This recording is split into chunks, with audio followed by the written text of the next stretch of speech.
बिस्मिल्लाहिर्रहमानिर्रहीम। अस्सलामुअलैकुम नाज़रीन कराम, नई वीडियो में आपको खुश आमदीद कहते हैं। इस्लामाबाद को हर तरफ से बंद कर दिया गया। पूरे मुल्क से इस्लामाबाद का राब्ता इस वक्त मुनक़ते हो चुका है और कप्तान के लॉन्ग मार्च के आगाज से पहले ही दमादम मस्त कलंदर का माहौल बन चुका है। GHQ वालों ने सर जोड़ने का फैसला कर लिया है और एक अहम तरीन इजलास GHQ में तलब हो चुका है, जबकि दूसरी जानिब इमरान खान पर गोली चलाने वाले को बाइज्जत बरी करवाने के लिए एक खेल का आगाज हो चुका है। और इस वक्त वफाकी हुकूमत मुकम्मल तौर पर बेबस नजर आ रही है प्रोटेस्ट को लेकर। और ये 27 किलोमीटर का जो एक स्ट्रेच है जिसके वजीर दाखिला राना सनाउल्लाह हैं, इसमें भी इस वक्त इनकी कोई रिट नजर नहीं आ रही। नाज़रीन कराम, इस वक्त मुल्क भर में एहतजाजी मुजाहिरे जारी हैं और इस्लामाबाद के तमाम तर दाखिली और खारजी रास्तों को हमारे इस वक्त की इत्तलाआत के मुताबिक पाकिस्तान तहरीक इंसाफ ने बंद कर रखा है।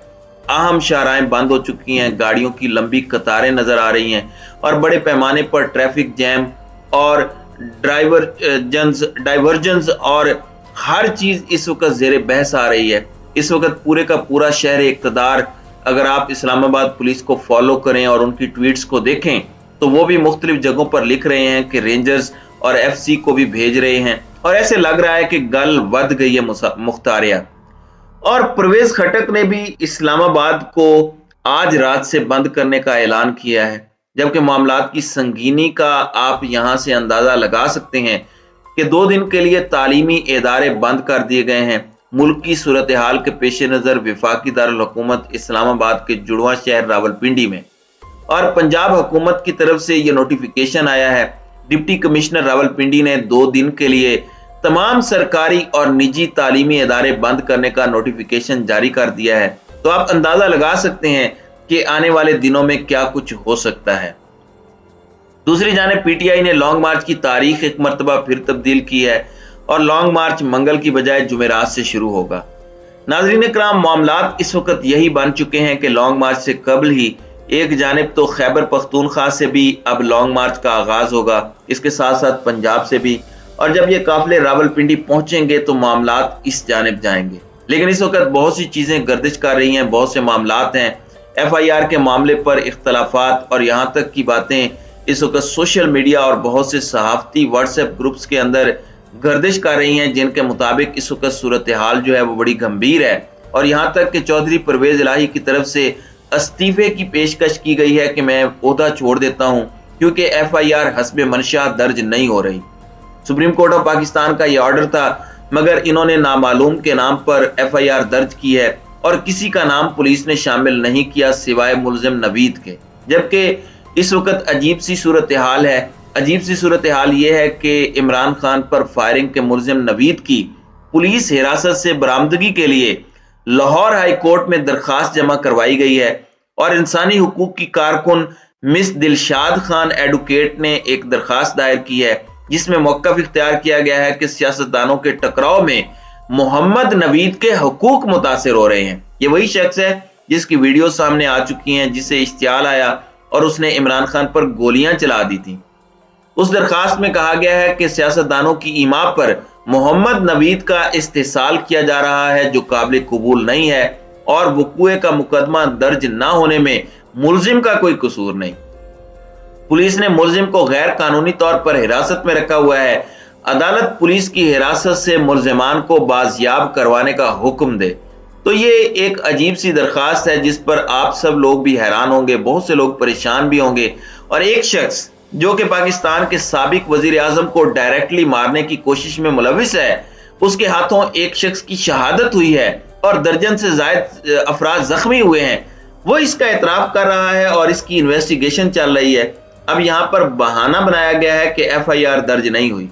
अब इस दरखास्त पर रजिस्ट्रार ऑफिस ने एतराज लगाया कि दरखास्त गुजार का मुलजिम से कोई रिश्ता नहीं, लिहाजा वो मुतासरा फरीक नहीं है, इसलिए अगर उसके किसी रिश्तेदार के जरिए दरखास्त जमा करवाई जाती है then it's going to be a separate story.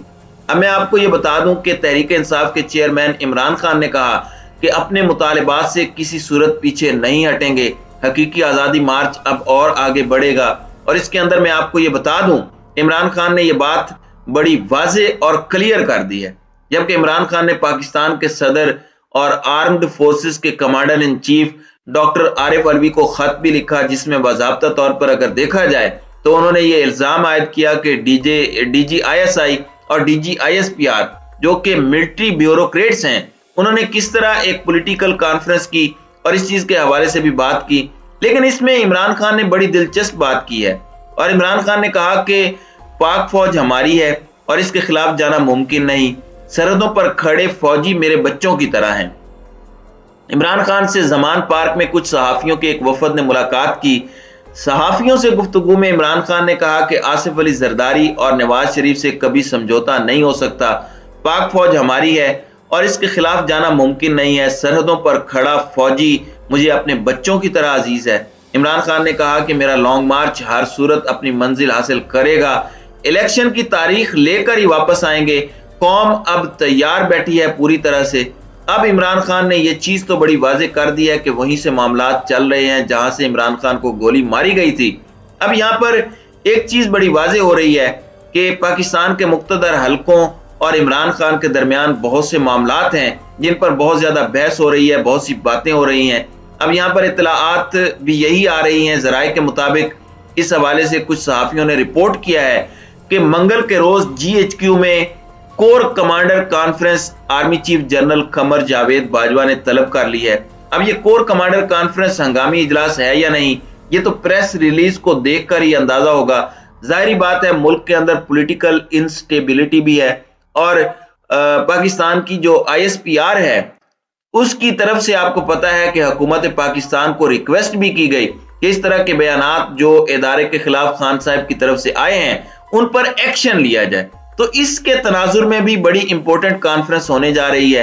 अब मंगल का दिन बड़ा इंपॉर्टेंट होता है क्योंकि इत्तलाआत के मुताबिक ट्रेडिशन यही है कि इसी दिन कोर कमांडर कॉन्फ्रेंस होती है और जो पिछली कोर कमांडर कॉन्फ्रेंस थी, अभी जो कोर कमांडर कॉन्फ्रेंस ज़राए के मुताबिक होने जा रही है उसमें डिफरेंस क्या है, उसके दौरान क्या हुआ है, उसमें इमरान खान की तरफ से स्टेटमेंट्स, एक मेजर जनरल के खिलाफ FIR और उसके साथ ही साथ DGISI और DGISPR की एक प्रेस कॉन्फ्रेंस, उसके बाद DGISPR की जानिब से एक प्रेस रिलीज जिसमें इमरान खान के बयानात पर शदीद गम और गुस्से का इजहार और पाकिस्तान की मिलिट्री जो है उसके हवाले से बहुत सी चीजें और मामलात हुए हैं। तो अब देखना यह है कि ये ऊंट किस करवट बैठेगा। तमाम तर नजरें इसी इजलास पर हैं अगर ये होता है, क्योंकि अभी तक तो ज़राए ही इस बात को रिपोर्ट करते हैं। तो let's see how the things unfold. तो नाज़रीन कराम, आपकी इस वीडियो के हवाले से क्या राय है? आप अपनी राय का इजहार कमेंट सेक्शन में जरूर कीजिएगा।